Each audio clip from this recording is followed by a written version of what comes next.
हम लोग श्रीमद् भगवद गीता के 13वें अध्याय के 4थे और 5वें श्लोक को पढ़ रहे हैं। तो आपने 6 विषय याद है आपको?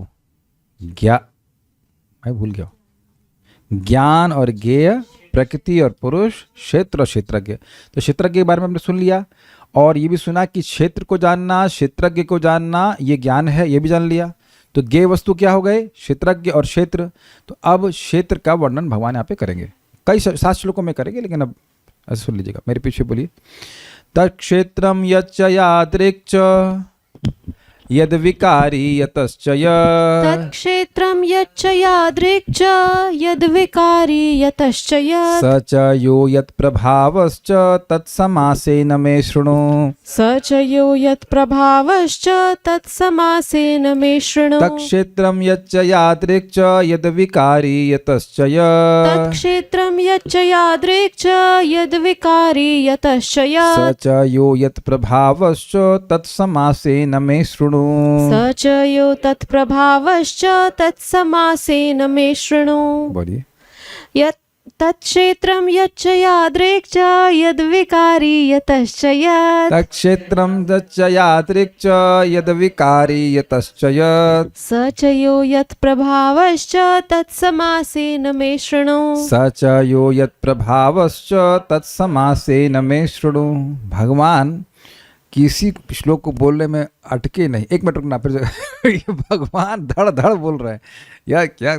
और इतना श्लोक अजीब सा है क्योंकि इसमें यत, कौन से यत का क्या अर्थ है वो बड़ा समझना कठिन हो जाता है, लेकिन अलग अलग है। यत, यद विकारी, यतस, देखिए यतश्च यत, वहाँ यत का अर्थ दूसरा है, बहुत सारी चीज़ें हैं। तो काफ़ी सारी चीज़ इसमें पूछी बताई जाएंगी। Will move forward.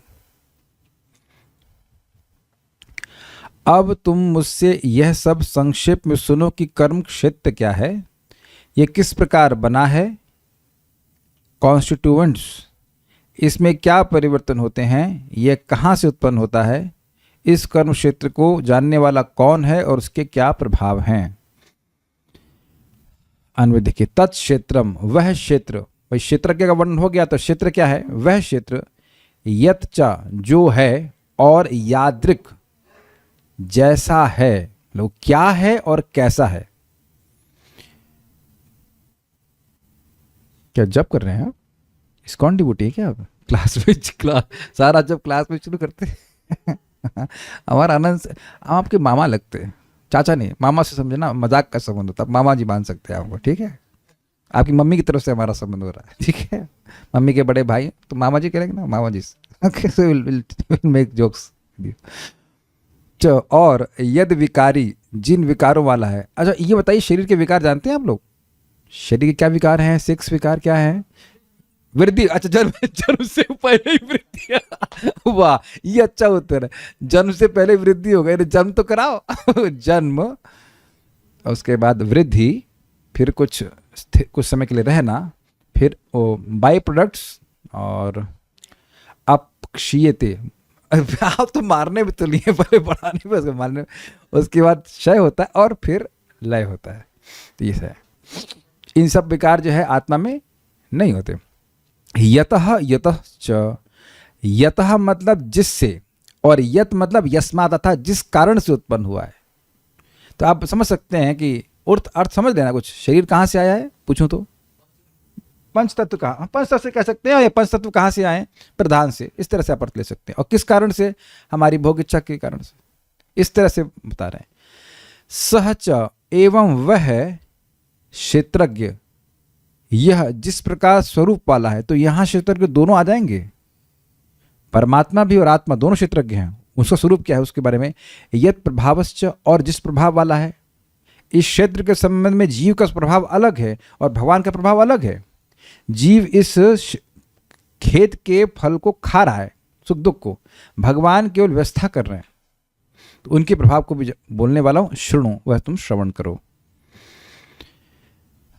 इसको मैं श्लोक नहीं समझा पाऊंगा, बड़ा मुश्किल है, मतलब इन द सेंस बस अन्वय समझ लीजिए। गीता भूषण टीका देखिए। जिसको भगवान ने संक्षेप में कहा था उसको अब विस्तार में वर्णन कर रहे हैं। अब क्या संक्षेप में कहा था? इदम शरीरम कौन्तेय क्षेत्रमिति अभिधीयते, इस शरीर को क्षेत्र कहते हैं हे कौन्ते पुत्र। तो अब क्षेत्र क्या है, मतलब ये शरीर का और वर्णन भगवान अब यहाँ पे कर रहे हैं, उसको भी समास में ही कह रहे हैं। ये जो विस्तार वर्णन है ये भी समास है। समास मतलब संक्षेप में, ओवरव्यू दे रहे हैं। ये एक्सप्लेनेशन भी ओवरव्यू की, इसका भी और अगला श्लोक देखिएगा वो और विस्तार होगा इसका। मुझसे संक्षेप में क्षेत्र अर्थात शरीर के बारे में सुनो। यत, एक्चुअली यत च ऐसा नहीं है, यत उसके बाद हलंत और च होना चाहिए, लेकिन वो तोड़ते तो इस तरह का बाहर निकल आता है। इस तरह से यत च मतलब यत, यत मतलब यत और हलंत, यत च अर्थात इसके मूल अवयव या द्रव्य क्या है, किन से बना है। पंच महाभूत होगा कि नहीं, यही अर्थ आप आंसर करते हुए चलेंगे तो इजी हो जाएगा। ठीक है। यादृक अर्थात यह किसको आश्रय दिया हुआ है। मुझे भी भूल गया उत्तर क्या है। सी यद विकारी अर्थात इसके विकार क्या है। तो विकार तो स्पष्ट हमने चर्चा कर लिया, 6 विकार। यतश्च अर्थात इसके उद्भूत होने का कारण क्या है, कहां से आया है और क्यों आया, दोनों अर्थ हो जाएंगे। यत अर्थात इसका स्वरूप क्या है। तो अब आप लोग बाद में बैठ करके सोचते रहना कि कौन सा यत क्या है, हम उस पर आज्ञा नहीं करेंगे, बहुत बहुत विस्तार हो जाएगा। आगे पढ़ते हैं। साथ ही इसका ज्ञाता जीव सह और भगवान च, स च यो यत प्रभावश्च, स मतलब जीव और मतलब दूसरा कोई व्यक्ति यानी भगवान, 2 क्षेत्रज्ञ हैं, उनके स्वरूप और उनकी शक्ति यत प्रभावश्च को भी जानो। समझ में आ गया। बेसिकली शरीर कहाँ से आया है, क्यों आया है, उसके विकार क्या है, वो सब जानो, और जीव का इस पे प्रभाव और भगवान का इस क्षेत्र पे क्या प्रभाव है वो जानो। देखिए थोड़ा समझिए, एक एग्जाम्पल से, कोई व्यक्ति खेती कर रहा है, तो खेती में उस व्यक्ति का, उस किसान का प्रभाव है कि नहीं है, इजीली है। और क्या राजा का भी प्रभाव है, जी हाँ राजा का भी प्रभाव है, नहीं तो राजा फिर 1/4 मतलब पहले ज़माने में हुआ करता है 1/4 कर कैसे लेता है, अगर कोई प्रभाव ही नहीं है तो वह कैसे लेता है। तो यानी कि दोनों का प्रभाव है, भगवान का भी प्रभाव है और जीवात्मा का भी प्रभाव। उसको भी सुनो तात्पर्य। भगवान कर्म क्षेत्र यानी क्षेत्र तथा कर्म क्षेत्र के ज्ञाता क्षेत्रज्ञ की स्वाभाविक स्थितियों का वर्णन कर रहे हैं। मनुष्य को यह जानना होता है कि यह शरीर किस प्रकार बना हुआ है, यह शरीर किन पदार्थों से बना है, यह किसके नियंत्रण में कार्यशील है, इसमें किस प्रकार परिवर्तन होते हैं, ये परिवर्तन कहाँ से आते हैं, वे कारण कौन से हैं, आत्मा का चरम लक्ष्य क्या है तथा आत्मा का वास्तविक स्वरूप क्या है। जब इन प्रश्नों के सही उत्तर दे लेंगे तब आप कहलाएंगे क्षेत्रज्ञ। अब समझ में आया, अब समझ में आ रहा है कि क्यों बोला गया था कि जो इस क्षेत्र को नहीं जानता उसको वह स्वयं मानता है वह क्षेत्रज्ञ नहीं है। कुछ समझ पा रहे हैं बात को। जो व्यक्ति अपने को ही एक खेत मान रहा है तो वह कहाँ जान रहा है कि इसके ये बाई प्रोडक्ट्स हैं, कहाँ से आया, क्यों आया, सबको देह मिल रहा है तो क्यों मिल रहा है। तो ये सब बातें क्या हम लोग जानते थे, नहीं जानते थे। एक भक्त हमको आज मैसेज किए, प्रभु जी ये गीता क्लास 1 महीने में हो जाएगी। तो मैं उनसे मैसेज से पूछा, भाई ये गीता में कितने अध्याय हैं? 14 है शायद। उन्होंने कहा 14। उन्होंने कहा आप, फिर हमने कहा अच्छा, फिर मैंने मजाक में कहा आप गीता बांटे हैं? हाँ बांटे तो बहुत सारे। हमने कहा बांटने से पहले कम से कम कंटेंट तो देख लेते कि 18 अध्याय है इसमें, कहाँ लोग मैसेज करते। तो आप समझ रहे हैं कि अब ऐसा व्यक्ति को गीता जान रहा है ना, तो गीता नहीं जान रहा है, उसको कंटेंट तो पता होना चाहिए ना गीता का, कितने अध्याय कम से कम तो मालूम चले कि 18 अध्याय है, नहीं तो पता लगा अब अगले महीने गीता खत्म हो जाएगी। होता है कि नहीं। आखिरी के 6 अध्याय को गायब भी कर दिए थे। 15 अध्याय कितना महत्वपूर्ण पुरुषोत्तम योग। ये तो इसका मतलब है, क्या कर सकते। तो मैं खाली बोल रहा हूँ कि जो गीता जान रहा है कम से कम इतना तो पता होना चाहिए कि इसको अध्याय कितने हैं। आप इन लोग को पता है ना 18 अध्याय है इसमें, पता है सबको, यहाँ सब है जान रहे हैं। तो अब कोई कहे कि हम गीता जानते हैं, कोई पूछे कितना अध्याय है तो कहते हैं वो तो हम नहीं जानते। तो तुम क्या जानते हो, या क्या टॉपिक्स हैं गीता के वह भी नहीं जानते। तो मैं ये क्यों एग्जाम्पल दे रहा था, हम जब क्षेत्र के कहे जाएंगे, जब क्षेत्र के संबंध में सारी बात जाने, हम खेत के पास घूम करके आ जाएं तो उसका मतलब ये नहीं कि हम खेत को जानने वाले हैं, कितनी लंबाई है, चौड़ाई है, इसमें क्या उगता है, क्या नहीं उगता, ये सब बात जानने वाला व्यक्ति ही किसान कहलाता है। ठीक है। मनुष्य को आत्मा तथा परमात्मा, उनके विभिन्न प्रभावों उनकी शक्तियों आदि के अंतर को भी जानना चाहिए। यदि वह भगवान द्वारा दिए गए वर्णन के आधार पर भगवद गीता समझ ले तो ये सारी बातें स्पष्ट हो जाएंगी। लेकिन उसे ध्यान रखना होगा कि प्रत्येक शरीर में वास करने वाला परमात्मा, करने वाले परमात्मा को जीव का स्वरूप ना मान बैठे। ऐसा तो सक्षम पुरुष तथा अक्षम पुरुष को एक समान बताने जैसा है। बिल्कुल स्पष्ट है। लेकिन एक आप लोग आश्चर्य नहीं करने की हर दिन ये बात क्यों घूम के आ जाती है? आप नोटिस कर रहे हैं इस बात को कि भगवान और जीव में भेद है। ये क्या मैं जबरदस्ती लाता हूं या आप देख रहे हैं प्रपंच तात्पर्य में आ जाती है? Why he is repeating it so many times? क्योंकि निर्विशेष शून्यवादी पाश्चात्य देश तारण, यही बीमारी, ये जो फिलॉसफिकल डेविएशन है, अगर ये इस जहर में हमारे हृदय में है, आप लोग नहीं है लेकिन बोल रहा हूं, अगर ये है तो व्यक्ति भगवान के पास नहीं जा सकेगा। मूल जो बात है जिसकी वजह से हम ये देह बार बार प्राप्त कर रहे हैं, वो भगवान को इमिटेट करने का प्रयास। और ऐसी कोई भी सिद्धांत जिसमें व्यक्ति यह स्वीकार कर ले कि मैं भगवान हूं, वो प्रॉब्लम वही की वही बनी रही। मतलब 99 बजा कर सांप ने मार दिया, फिर अगर वो 1 नंबर पहुंच गए, सारा बंटा धार हो जाएगा इस बात का। संबंध ज्ञान जब तक नहीं होगा ठीक से, तब तक अपराधी व्यक्ति करेगा। हम भगवान कभी न तो थे, न कभी हैं, न कभी हो सकते हैं। ये बात बार बार हमको याद रखनी है। अर्थात अगर कोई व्यक्ति ऐसा बोल रहा है तो एक बार इसमें मतलब कुछ कहना चाहता हूँ। देखिए, मान लीजिए कोई भी व्यक्ति कुछ बोल रहा है तो ज़रूरी नहीं कि वो सारी बात गलत बोलेगा। मान लीजिए कोई मायावादी है तो आपको ये बोलेगा कि आप देह हैं, वो नहीं बोलेगा देह है, बोलेगा आत्मा है। तो क्या वो सही है? बिल्कुल सही है। यहाँ तक कोई झगड़ा नहीं है। ये जगत दुख का घर है, मायावादी बोलेगा, बिल्कुल बोलेगा। नश्वर है, ये है, वो सब बिल्कुल, हाँ, बात कोई झगड़ा नहीं होगा। झगड़ा आ जाएगा उस बात पर कि भगवान कौन है और मैं कौन हूँ, उनसे मेरा क्या संबंध है। वहाँ वो लोग डिविएट कर जाते हैं। बल्कि बहुत जगह देखा जाएगा वो भक्तों से ज़्यादा विरक्त हैं, लेकिन वो इतने विरक्त है कि भगवान से भी विरक्त हो गए, वो भगवान ही अपने आप को मानने लगे। ये बात हो जाती। अब एक प्रश्न होगा, बड़ा सुंदर लिंक बताया, बहुत ही मजेदार लिंक है कि मान लो कोई कहे कि आप कहते हो कि समासे न मैं सुनूं, मुझसे संक्षेप में सुनो, तो कोई व्यक्ति क्या इसको विस्तार में बताया है?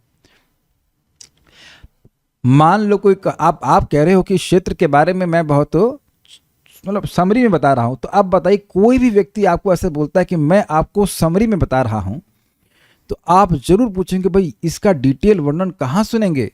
तो इसलिए भगवान बता रहे हैं कि वेदांत सूत्र में आप पढ़ सकते हैं। तो अगर यहाँ पर उपस्थित किसी भी उत्साहित शिष्य में, स्टूडेंट में ये इच्छा हो कि भाई इसको डिटेल में कहाँ पढ़ना है, तो वेदांत सूत्र में आप जरूर पढ़ लीजिएगा। तो भगवान वहाँ आपको रेफर कर दे रहे कि वहाँ जाके पढ़ लेना, ठीक है कि नहीं? हमको ये लिंक बहुत मजेदार लगा था कि अगर कहें कि भाई डिटेल में कहाँ बताया गया है, तो ब्रह्म सूत्र में बताया गया है। ऋषिभीर बहुधा गीतम, माइक तो ऑन कीजिए, ऑन है। ऋषिभीर बहुधा गीतम छंदोभिर विविधै पृथक्, ऋषिभिर बहुधा गीतम छंदोभिर विविधै पृथक्, ब्रह्मसूत्र पदैश्चैव हेतुमद्भिर विनिश्चितैः, ब्रह्मसूत्र पदैश्चैव हेतुमद्भिर विनिश्चितैः। ऋषिभीर बहुधा, स्पेलिंग मिस्टेक आ गई है ना? नहीं, सही है, सही है। ऋषिभीर बहुधा गीतम छंदोभिर विविधै पृथक्, ऋषिभिर बहुधा गीतम छंदोभिर विविधै पृथक्, ब्रह्मसूत्र पदैश्चैव हेतुमद्भिर विनिश्चितैः, ब्रह्मसूत्र पदैश्चैव हेतुमद्भिर विनिश्चितैः। बोलिए। ऋषिभिर बहुधा गीतम छंदोभिर विविधै पृथक्, ऋषिभिर बहुधा गीतम छंदोभिर विविधै पृथक्, ब्रह्मसूत्र पदैश्चैव हेतुमद्भिर विनिश्चितैः, ब्रह्मसूत्र पदैश्चैव हेतुमद्भिर विनिश्चितैः। विभिन्न वैदिक ग्रंथों में विभिन्न ऋषियों ने कार्यकलापों के क्षेत्र तथा उन कार्यकलापों के ज्ञाता के ज्ञान का वर्णन किया। तो आप समझ ही गए कि विभिन्न जैसे शब्द आ गया, इसका मतलब हो गया कि बहुत सारा व्याख्या आप पे करी गई है, क्योंकि यही ज्ञान है और वैदिक ग्रंथ ज्ञान का ही वर्णन करते हैं, इसलिए बहुत डिटेल में वर्णन किया जा रहा है। इसे विशेष रूप से वेदांत सूत्र में कार्य कारण के समस्त तर्क समेत प्रस्तुत किया गया है। मतलब इसका कारण ये है, इसका कारण ये है, इसका कारण ये, ऐसे करके निर्णय किया गया कि शरीर कहाँ से आया है। भाई जैसे आप लोग समझिए, सीधी सी बात, भागवतम तो वेदांत सूत्र में व्याख्या है, प्रधान, प्रधान से महतत्व, कार्य कारण हुआ, महतत्व से साइड में सूत्र तत्व आया, फिर अहम तत्व, अहम तत्व के 3 विभाजन। तो आप उसके बाद देख रहे हैं तामसिक अहंकार से पंच महाभूत आए, पंच तन्मात्राएं आई इत्यादि। उसके बाद राजसिक अहंकार से इंद्रियां आई। तो आप देख रहे हैं बहुत सिस्टमेटिक वे में हमने वहाँ पे समझा है कि ये शरीर कैसे आया। आप जान रहे हैं कि शरीर में इंद्रियां हैं, इंद्रियों के गोलक हैं, गोलक मीन्स ये सॉकेट, और इंद्रियों के नियामक देवता हैं, ये देह है, बहुत सारा सिस्टम यहाँ पे है। और आपने यह भी सुना था कि नियामक देवता हमारी इंद्रियों को कंट्रोल कर रहे हैं।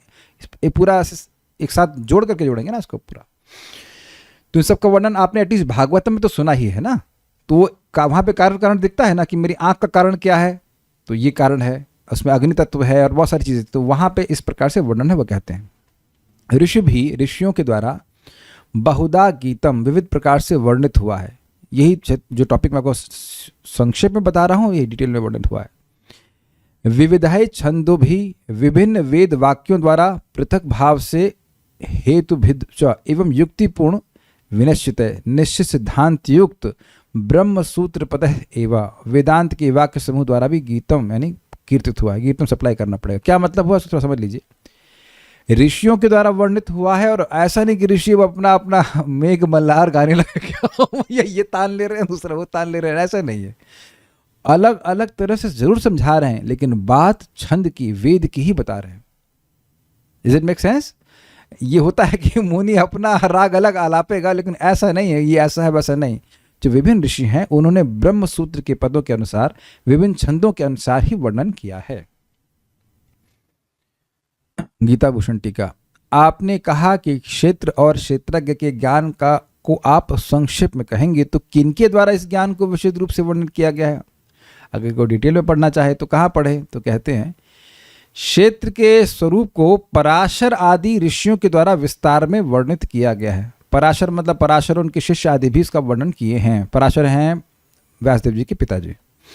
क्या वर्णन किए हैं देखिए, बोलते हैं अहम त्वं च तथान्ये भूतेर्हुयाम पार्थिव गुण प्रवाह पतितो भूतवर्गोऽपि यात्ययम् कर्मवश्या गुणा ह्येते सत्त्वाद्यः पृथिवीपते अविद्या संचितम कर्म तच्च चाशेषु जंतुषु आत्मा शुद्धोक्षरः शांतो निर्गुणः प्रकृते परः प्रवृद्ध अपचयो नास्या एकस्याखिल जंतुषु। तुम, मैं तथा अन्य सारे जीव अर्थात हम सभी दिव्य हैं, भले ही हमारे शरीर भौतिक हों। कुछ याद आ रहा है गीता से? न त्वाहं जातु नासं न त्वं नेमे जनाधिपः न चैव न भविष्यामः सर्वे वयमतः परम्। हम अपने अपने कर्मों के कारण प्रकृति के 3 गुणों के वशीभूत होकर पतित हो गए हैं। तो यह भी क्लियर हुआ कि हमें देह क्यों मिला हुआ है और सबको अलग अलग प्रकार के देह क्यों मिले हुए हैं। क्लियर है? गुणों के संग के कारण। फलतः कुछ लोग उच्चतर धरातल पर हैं और कुछ निम्नतर धरातल पर हैं, मतलब कोई पशु है, कोई मनुष्य है, कोई देवता है से। ये उच्चतर तथा निम्नतर धरातल अज्ञान के कारण है और अनंत जीवों के रूप में प्रकट हो रहे हैं, किंतु परमात्मा जो अच्युत हैं, तीनों गुणों से अदूषित हैं और दिव्य हैं। श्री विष्णु पुराण 2:13-69। तो ये पराशर मुनि ने इस प्रकार से क्षेत्रज्ञ का वर्णन किया। दिख गया आप लोगों को सबको?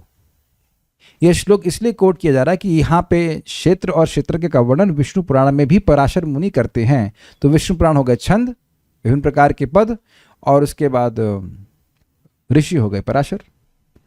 सबको समझ पा रहे हैं क्यों टीका में ये श्लोक क्यों कोट किया गया? ये दिखाने के लिए कि भाई क्षेत्रज्ञ का वर्णन पराशर मुनि ने भी किया है। आप कोई नई बात नहीं पढ़ रहे हैं यहाँ पे, बस वही बात भगवान बोल रहे हैं कि मैं कोई नई बात नहीं बोल रहा हूँ, पहले भी ऋषियों ने किया है।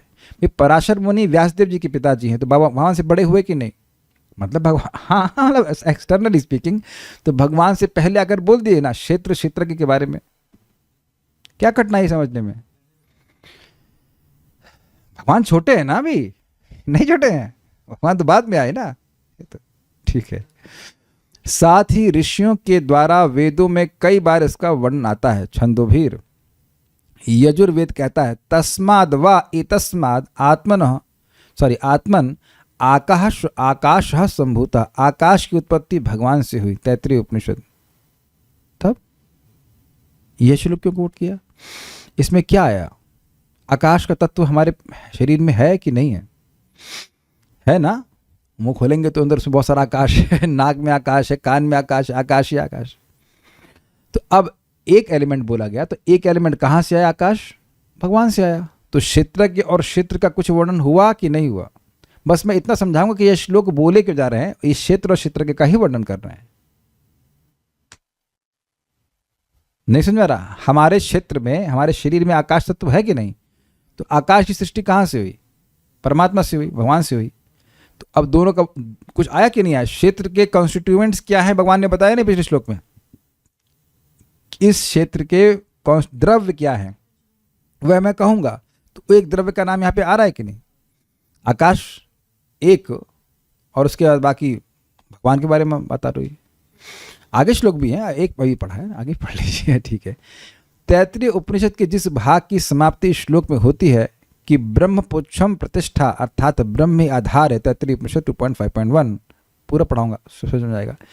उसमें 5 प्रकार के पुरुषों का वर्णन है जो अन्नमय, प्राणमय, मनोमय, विज्ञानमय और आनंदमय होते हैं। जो पहले 3 हैं अर्थात अन्नमय, प्राणमय व मनोमय, वह भौतिक होते हैं और वह क्षेत्र के घटक होते हैं, इस शरीर के घटक होते हैं। अभी देखिए, अभी आपको बताता हूँ बहुत बढ़िया बातें। जो पुरुष ज्ञान युक्त होता है, विज्ञानमय पुरुष, वह जीवात्मा है और इस क्षेत्र या शरीर का भोक्ता है, उसे क्षेत्रज्ञ कहते हैं। सबसे अंत में जिस आनंदमय पुरुष का वर्णन है वे भगवान हैं और वे भी क्षेत्रज्ञ हैं। यह सत्य वेदों में पाया जाता है। देखिए अब इसको समझाता हूं मैं, ये बड़ा अच्छा टॉपिक आ गया।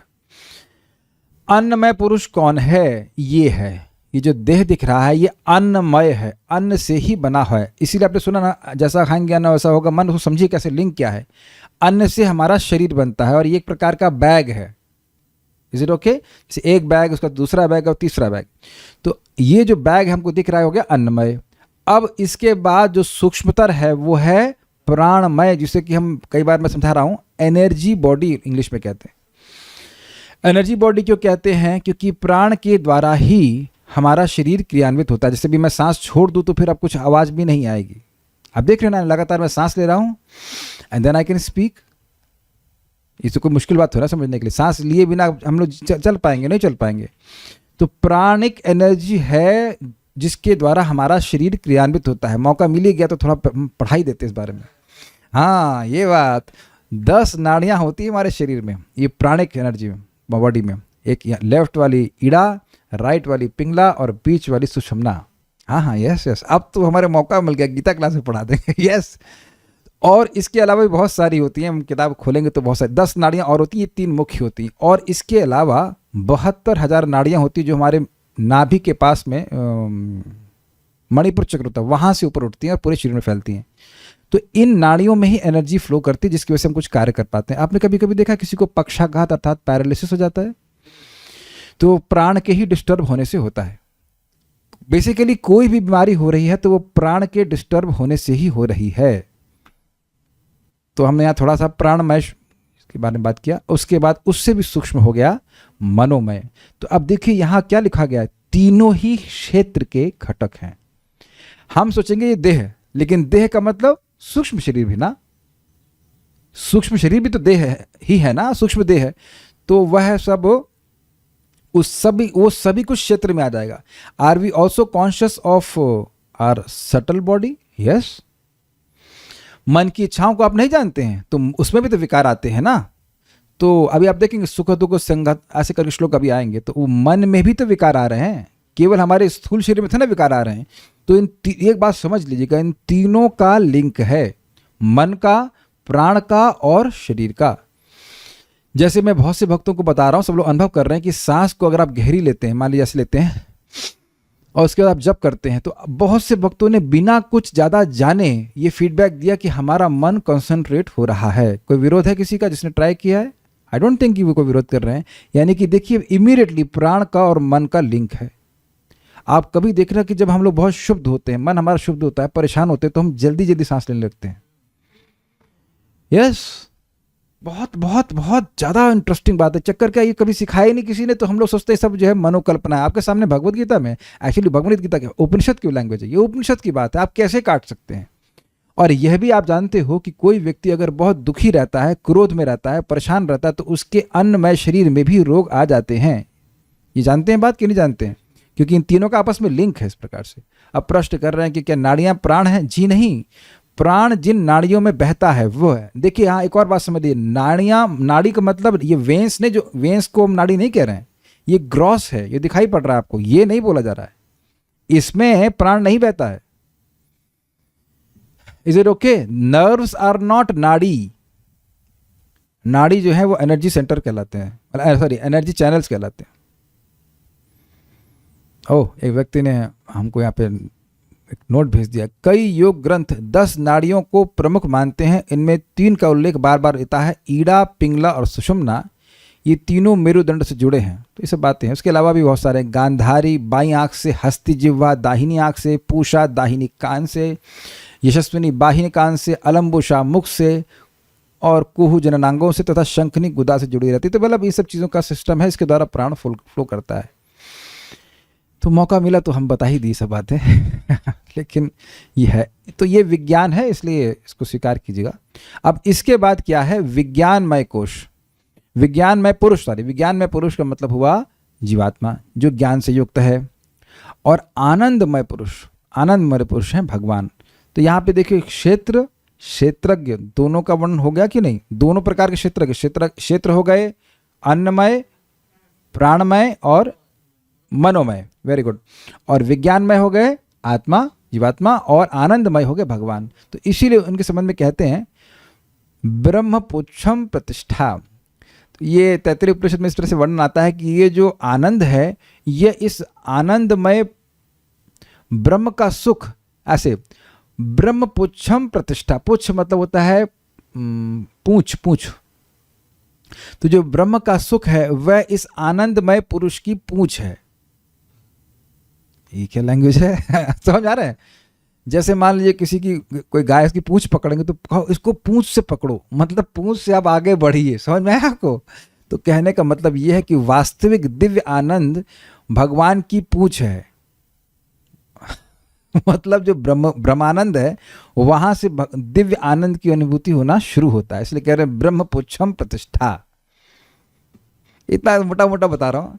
हाँ, वहां से मतलब दिव्य आनंद की अनुभूति होती है. ब्रह्मभूतः प्रसन्नात्मा न शोचति न कांक्षति समः सर्वेषु भूतेषु मद भक्ति लभते पराम. ओह, आइए, हरे कृष्णा, हरे कृष्णा.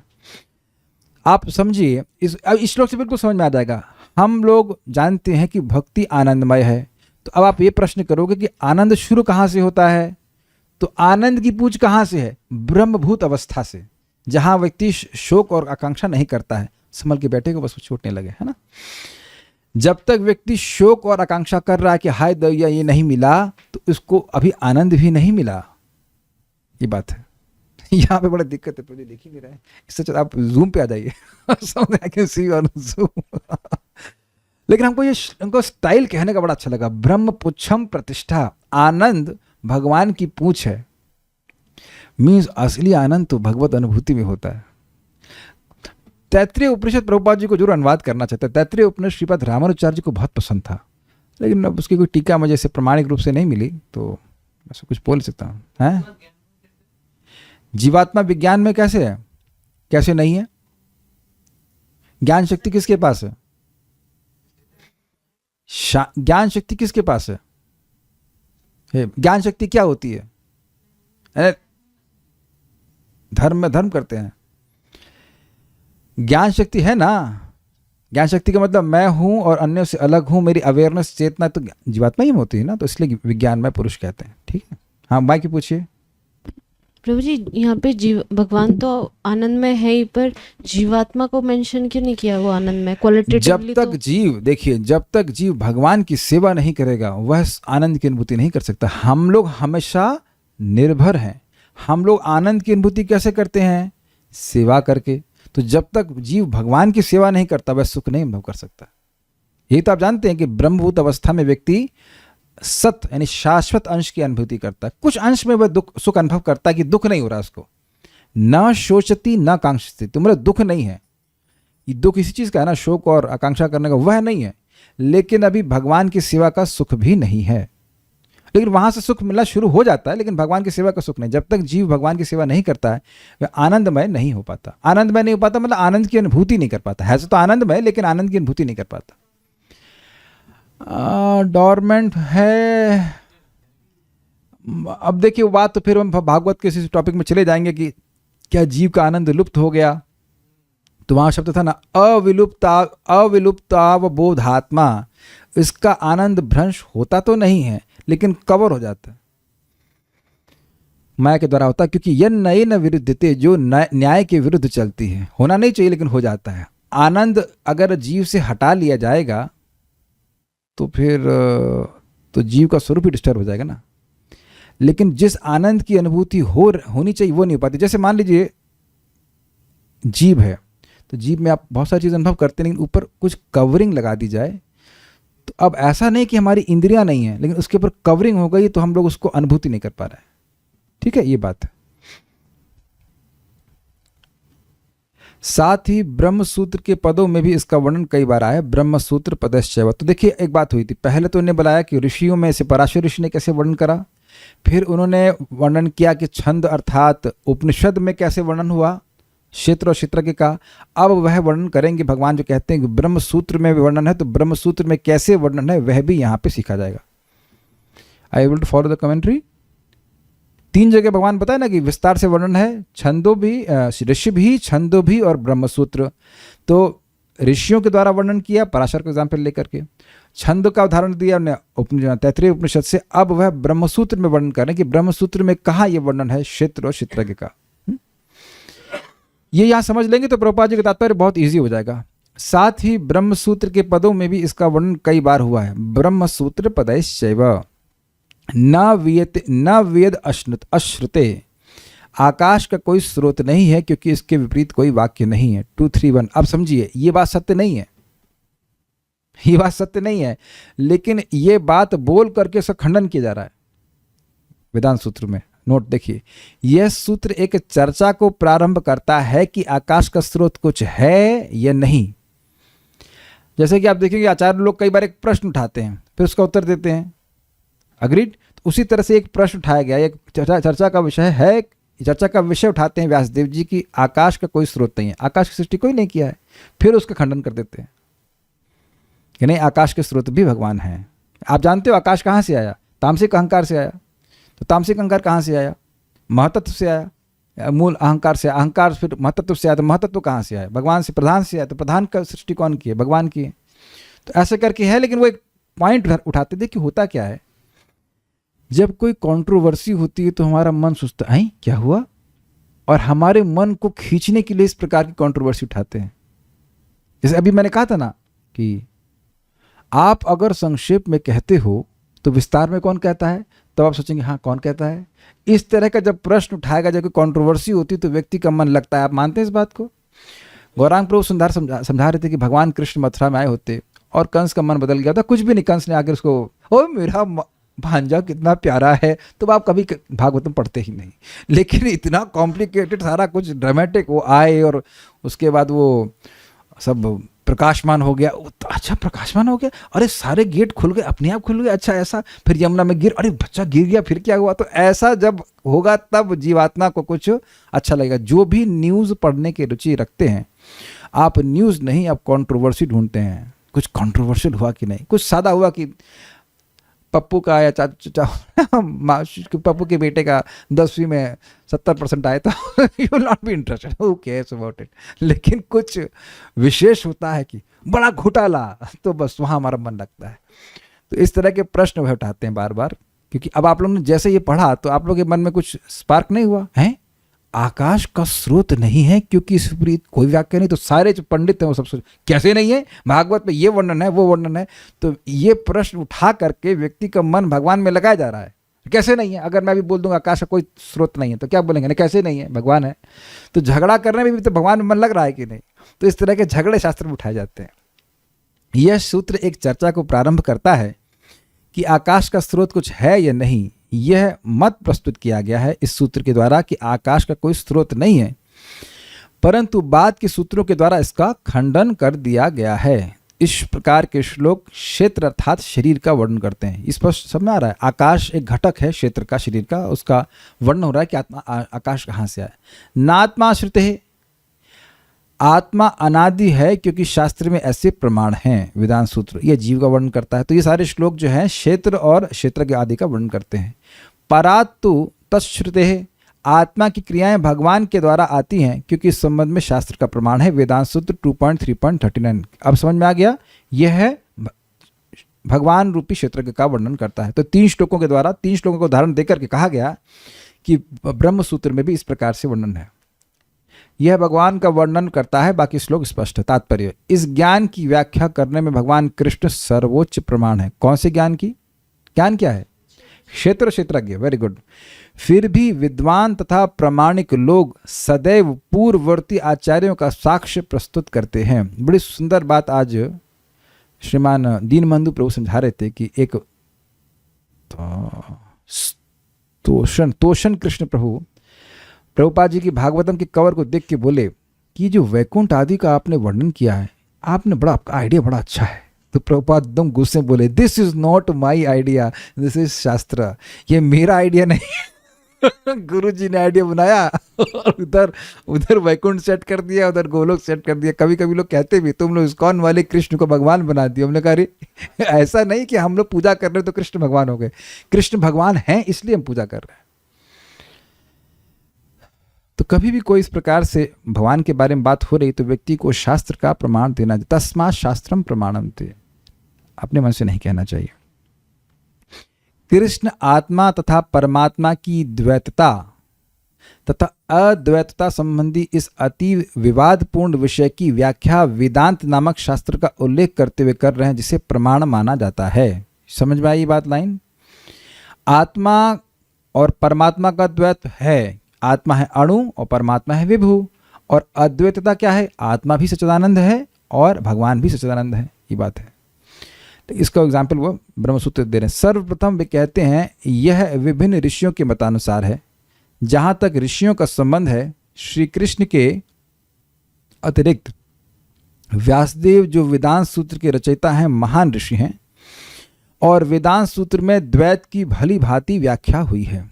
व्यासदेव के पिता पराशर भी महर्षि हैं और उन्होंने धर्म संबंधी अपने ग्रंथों में लिखा है, अहम त्वम च तथान्ये। अब आप देख लिए, ये श्लोक कोट किया गया था ना, पूरा फुल श्लोक कोट किया गया था।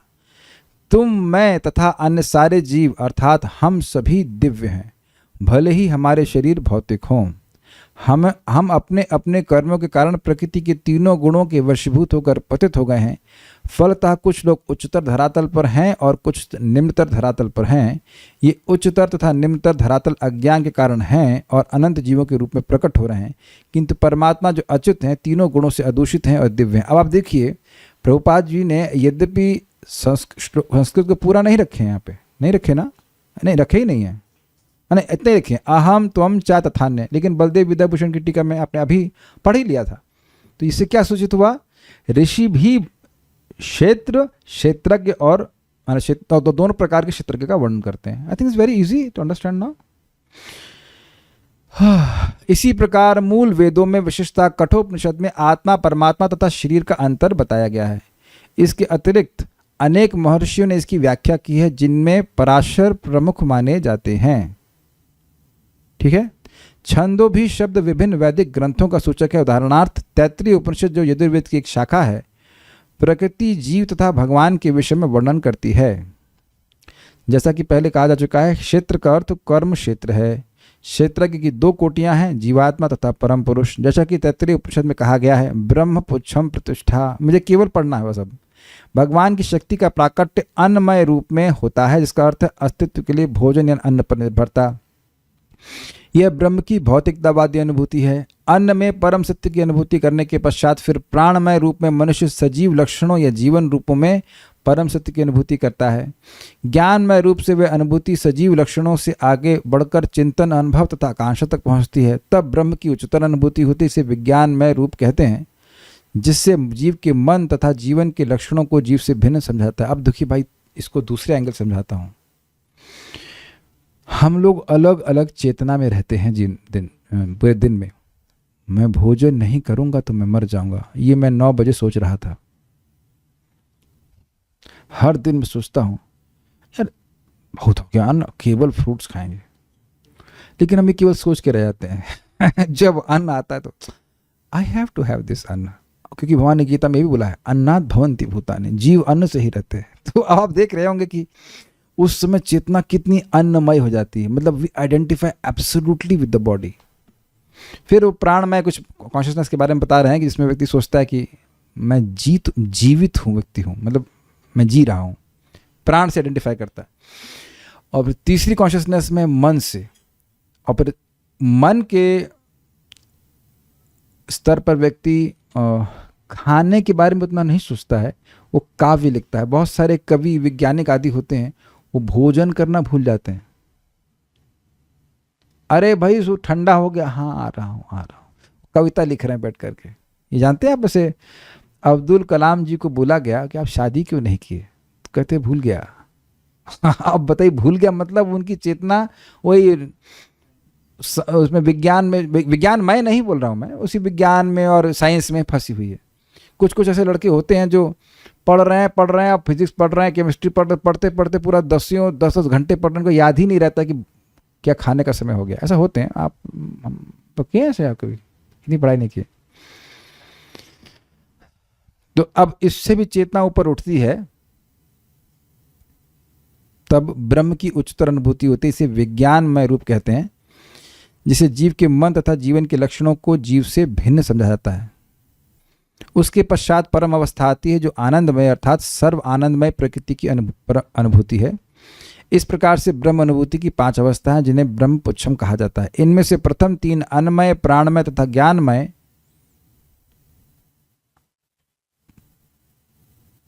ज्ञानमय तो नहीं होना चाहिए, मनोमय होना चाहिए, मनोमय होना चाहिए। अवस्थाएं जीवों के कार्यकलापों के क्षेत्रों से संबंधित है, अर्थात भौतिक है।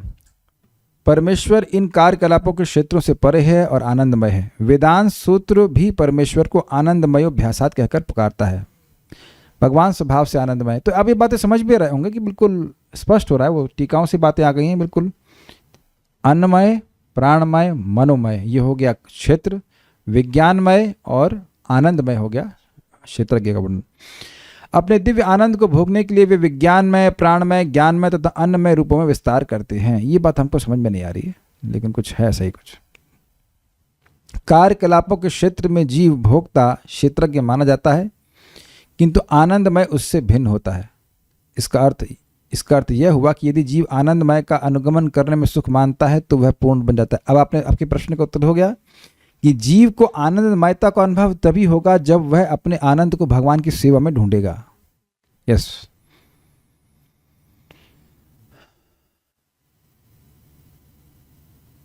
देखिए कुछ कुछ बात जो लाइन रह गई थी वो समझ में आती है। अपने दिव्य आनंद को भोगने के लिए वे विज्ञानमय, प्राणमय, ज्ञानमय और अन्नमय रूप में विस्तार करते हैं। देखिए कुछ हद तक बात समझ में आ रही है कि भगवान के सुख का अनुभव आप अन्न में करते हो।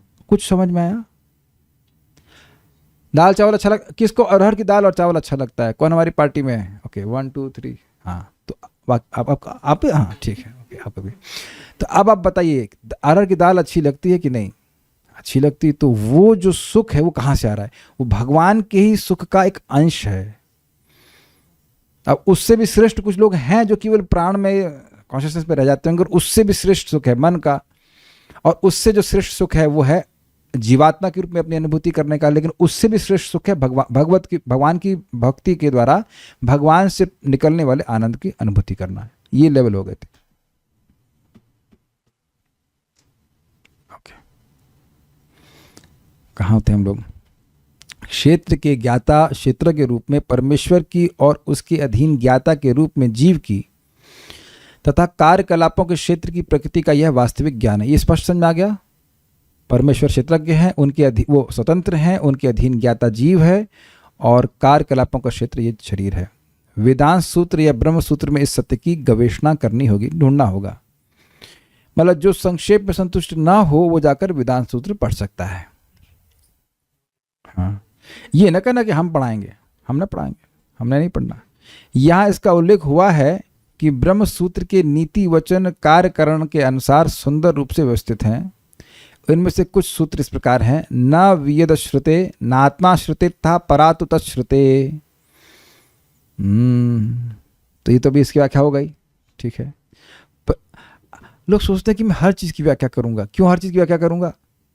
Why should I explain everything? अभी टीका में पढ़ा दिया था ना, जाके फिर से पढ़ना, उसको नहीं पढ़ाएंगे अब। प्रथम सूत्र कार्यकलापों के क्षेत्र को सूचित करता है, दूसरा जीव को, और तीसरा परमेश्वर को, जो विभिन्न जीवों के आश्रित तत्व हैं। मुझे पता है कि सब भूल गए होंगे, इसलिए फिर से रिपीट करता हूँ। देखिए, न व्यश्रुते अर्थात आकाश का स्रोत कोई नहीं है। तो ये चर्चा शुरू करके आकाश और आगे तत्वों का वर्णन होगा, तो इस क्षेत्र के घटक हैं, उस तरह का क्षेत्र का वर्णन हुआ। नात्मा श्रुते, आत्मा अनादि है, क्योंकि ऐसा सुना जाता है, तो अब आत्मा यानी क्षेत्र का वर्णन हुआ। तथा परातु तत्श्रुते, आत्मा की क्रियाओं का स्रोत है भगवान परमात्मा, तो भगवान के बारे में वर्णन हो गया। वहाँ पे आपने भी टीका में पढ़ लिया था इस बात को। तो ये है श्लोक इस प्रकार से। अब आप लोग देख रहे हैं कि टीका पढ़ लेने से प्रभुपाद का तात्पर्य समझ में आता है, नहीं तो आप ये 3 श्लोक कभी समझ ही नहीं सकते थे, नहीं समझ सकते थे ना, क्यों यहाँ पे कोट कर दिया प्रभुपाद ने। I hope I could make you understand something. कोई प्रश्न आज होगा नहीं, क्योंकि श्लोक बड़े कठिन थे, तो कोई बात नहीं, कुछ कुछ धारणा हुई। बेसिकली यहाँ भगवान ने कहा कि क्षेत्रज्ञ का वर्णन डिटेल में ब्रह्मसूत्र में हुआ। जो जहाँ interested audience can refer to Brahmasutra. So will stop now. Srimad Bhagavad Gita की जय, श्रील प्रभुपाद की जय, निताय गौर प्रेमानंदे।